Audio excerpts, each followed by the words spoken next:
Welcome to this unboxing of the Elite 96 Mattel WWE Hulk Hogan figure. I have to say, first of all, I don't have too many Mattel figures. I was always a Jakks collector, but there's one or two Mattels, people like Magnum TA that Jakks never made, that I have bought, and also one or two really great Mattel figures that I've just had to have, like the Ultimate Edition Randy Savage, the green hat, and the tights version. And this one was one that jumped out at me, so I really wanted to buy it, and I thought we'd have a look at it together today. The intriguing thing about this figure, you can see the packet here, is the war bonnet. Now, I do not remember that at all. It was a very, very short-lived period. It's a bit like his belt. There's a belt out there, pictures of him, that has actually got a picture of himself on his title belt, which didn't last very long either.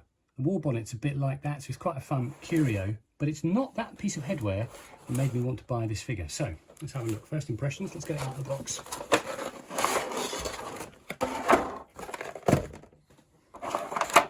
So you've got your spare hands. I think one of them has fallen out in the box. Yeah, one's in the box in there.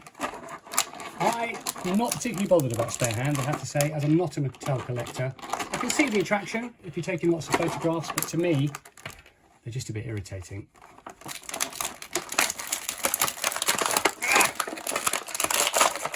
Oh.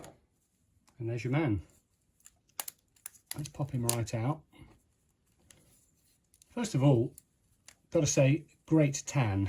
So I also got the Ultimate Edition MWO Hulk Hogan figure, and he was slightly too pale, really, I thought. This tan is fantastic. That face is really good too. Really great looking figure. This was part of the war bonnet gimmick setup. It's not my favourite thing. That'll probably find its way onto eBay. Now the cross on the chest, that's something different, because that could be used in the funeral parlour with The Undertaker, or maybe in an interview segment with Mean Gene Okerlund. Really like the addition of that.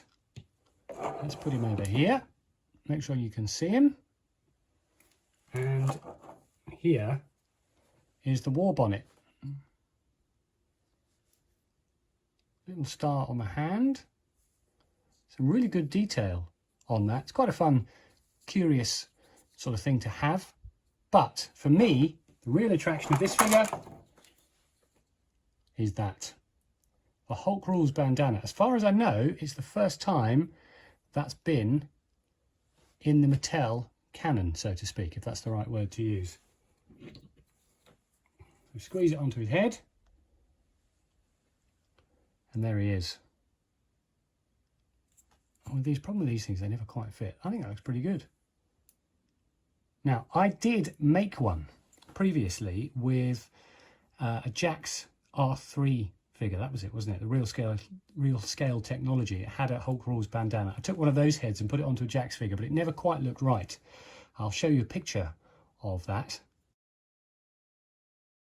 So it's really great to have a properly made figure, a much better detailed head with that bandana. It'd be great to have a Hulk Rules t-shirt, but Mattel aren't stupid. They put that in the recently released Survivor Series 1989 Hulk Hogan. There's one coming in the Mega Powers double set too.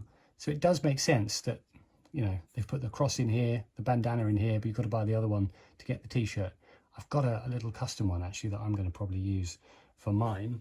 Now, one of my problems with Mattel, always, one of the reasons why I never really like them, they remind me a bit of those old R3 figures that I mentioned. And I think they're a bit skinny. And Steve Austin's one of the ones I've got the biggest problem with. These little tiny skinny legs, it just doesn't, that doesn't give me the idea. It might be to scale, it might be more realistic. It doesn't just give me the idea of big hulking wrestlers. And to me, I think Steve Austin looks a bit weedy there. That isn't the case with this Hulk Hogan figure. He's much bigger. I think he's much better. Let's see how he measures up to the Jakks figures, shall we? Which for me as a Jakks collector is all important. And there you go, next to a Jakks Triple H. Actually, that's pretty good, isn't it?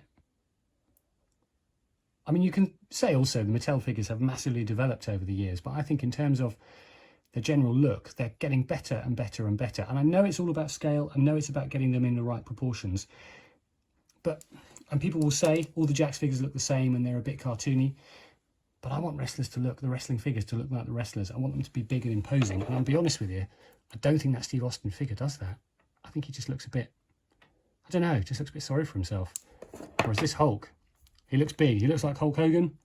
Love the hat. Love the detail on the face. I think that's one of the best faces I've seen, actually. A little bit crazy.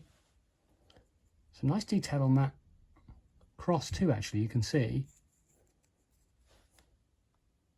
I've even gone for a slightly darker red on the knee pads. I noticed that on the last figure. There's a slight scratch there. Never too bothered about that. I think that's just part of figure collecting to me. I'm really pleased with that. I think that is one of the best action figures I've bought in a while. Certainly one of the best Hulk Hogans I've seen around. I think that probably rivals the Storm Collectibles, doesn't it? In terms of quality. Should we put his war bonnet on? See what he looks like with his bonnet on?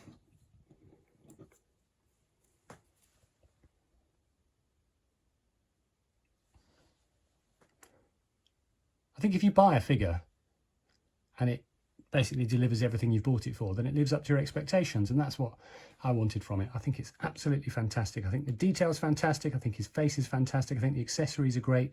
As I said, it'd be great to have a Hulk Rules t-shirt, but I understand why they've not done that. I think that is an A-star figure. Elite 96, Hulk Hogan, pleased with that.